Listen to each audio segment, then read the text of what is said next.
Hinterkind, volume 1. A 216ª HQ lida para o desafio 365 HQs deste ano. Essa aqui é uma HQ da Vertigo, publicada pela Panini, e eu tenho algumas coisas interessantes, curiosas sobre meu relacionamento com ela. Primeira vez que eu comprei ela sem saber nada, mas porque eu quero ter todas as HQs da Vertigo lançadas aqui, e eu dei uma folhada rápida assim, e pensei, caralho, essa HQ parece ruim pra porra.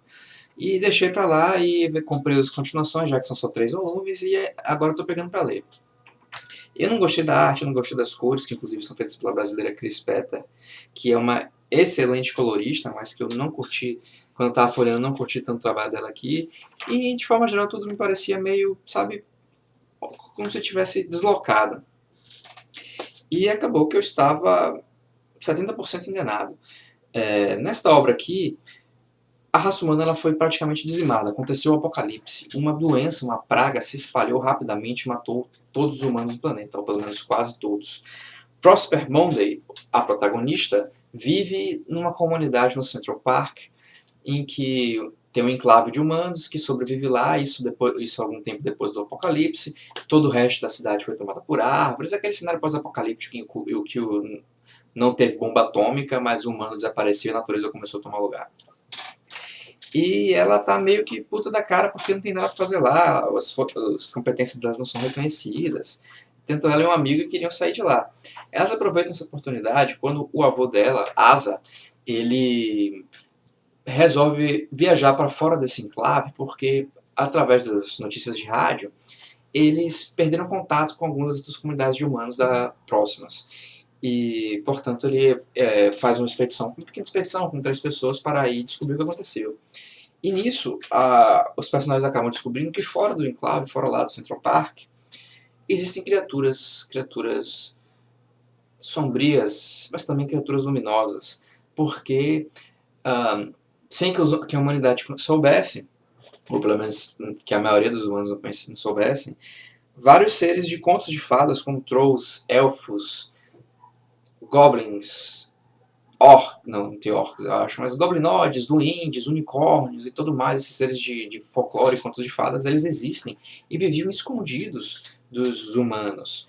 Sendo alguns dos principais deles, por exemplo, os Side, que são os elfos lá da mitologia irlandesa ou coisa do tipo, que também são chamados de fadas verdadeiras ou é, fé verdadeiros, fae verdadeiros. E quando a Asa tá viajando com um amigo dela, descobre que um trollzão gigante com 6 braços tenta devorar ele, tenta devorar uns leões lá que tinham fugido do parque. E tipo, caralho, tem esse bicho aqui. Eles são salvos por um cara, o John Hobb, mas esse John Hobb se revela um elfo, na verdade, que tá andando em companhia de um fauno e um. Acho que era de um fauno e um troll.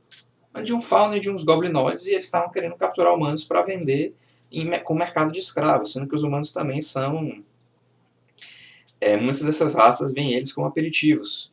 O que isso é até mostrado de forma um pouco estranha, porque fada, unicórnio, troll tudo bem, não talvez um pouco, mas todo mundo parece gostar de carne humana. O que eu acho que não condiz exatamente tão bem com a personalidade desses seres, porque mesmo sendo raças diferentes, pela semelhança antropomórfica, é isso não mesmo? É isso mesmo.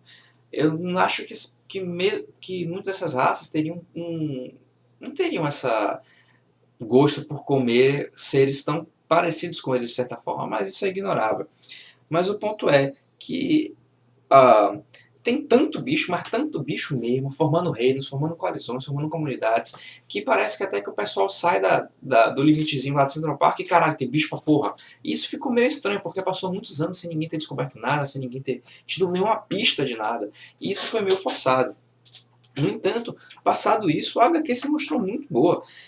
A obra vai introduzindo vários personagens e vários grupos de personagens, várias raças de personagens, algumas mais importantes que as outras. Por exemplo, muito importantes são os Side, que são os elfos, que inclusive tem o seu núcleo narrativo com a rainha dos Side, lá na Califórnia, fazendo o reino dela e tendo que lidar com um possível golpe de Estado que os filhos dela estão promovendo porque tem visões diferentes sobre como lidar com a humanidade. Os filhos querem exterminar todos os humanos e a rainha quer meramente escravizá-los porque acha que não deve promover chacinas desnecessárias e passado histórico, eles atacaram, nós também atacaram e tudo mais. E a HQ vai progredindo, trabalhando esses núcleos narrativos, mostrando ameaças que nenhum desses grupos conheciam, como por exemplo um grupo de humanos que ficou isolado no subterrâneo em uma grande rede de laboratórios, conseguiu resistir ao vírus e se meio que viraram criaturas nem humanas nem mitológicas, folclóricas, porque eles conseguiram misturar sangue dessas criaturas no corrente sanguínea deles, mas começaram a se decompor, aí começaram a pegar partes humanas para implantar em si mesmo, então eles são tipo uma colcha de retalhos, e são escrotos e não ligam para ninguém, não se consideram mais...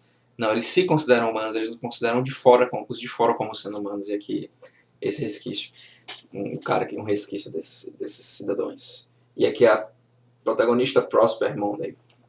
É nome estranho mesmo. E então a obra vai apresentando tudo isso, e são grupos de personagens interessantes, e eles são carismáticos, e a construção do universo, passado o primeiro choque de que as coisas não faz sentido de ter tanto bicho e a comunidade humana nunca ter sabido, as coisas vão levando muito bem. Os personagens são interessantes, os personagens são bem escritos, os diálogos são bons, inclusive a tradução. Eu não costumo notar tanto a tradução de HQ. Normalmente a maioria eu acho ok, mas essa aqui que foi do... Qual é o nome? Érico Assis, eu achei fenomenal. Ele realmente mandou muito bem nessa tradução e eu gostei bastante do trabalho que ele fez aqui. E contribuiu, acredito, para o diálogo dos personagens, para a naturalidade de como eles falam. E a arte original, que trabalha com tantos bichos, com tantas criaturas diferentes, trolls, lobisomens, acho que isso aqui é um lobisomem, uma fada punk, ex-atriz pornô, aqui. Ficou tudo muito bem. Apesar de meu desgosto da primeira vez que eu folhei a revista, eu me surpreendi e terminei ela pensando, pô, puta que legal, gostei bastante, teve bastante coisa. Apesar de ter bastante coisa, tinha um porém. Esse primeiro volume parece até os primeiros 30 minutos de um filme que teve menos orçamento do que gostaria para fazer e não pôde fazer uma continuação. Porque é quase uma corrida para apresentar todos os núcleos e todos os conceitos e tudo que o universo tem para oferecer. Então fica um pouco atulhado demais de coisa e isso não ficou tão bem. Mas no geral, mesmo assim, lendo a HQ, eu gostei muito dela. E eu fico muito preocupado porque eu tenho certeza que em 3 edições os autores não vão conseguir de forma nenhuma fazer o que queriam e a HQ não vai alcançar todo o seu potencial. E essa obra tinha potencial para ser tão grandiosa quanto Fábulas. Só que só teve 3 volumes, o que realmente é uma lástima, porque, novamente, nessa época a Vertigo tava uma merda e cancelando a porra toda, independente da qualidade. Isso aqui eu curti bastante. E se os autores tivessem a liberdade para fazer uma longa trajetória, caramba, eu acho que ficaria muito legal. E, pô, eu realmente é daqueles momentos assim que eu tive uma primeira impressão, tive uma primeira impressão negativa sobre a HQ quando eu vi o mínimo sobre ela, folhei, vi sobre o que se tratava, mas depois que li, gostei bastante. E tô ansioso para ver o segundo e terceiro volume para ver o que os autores vão conseguir fazer. Embora, como eu falei, dificilmente vão conseguir fazer o que essa obra merecia.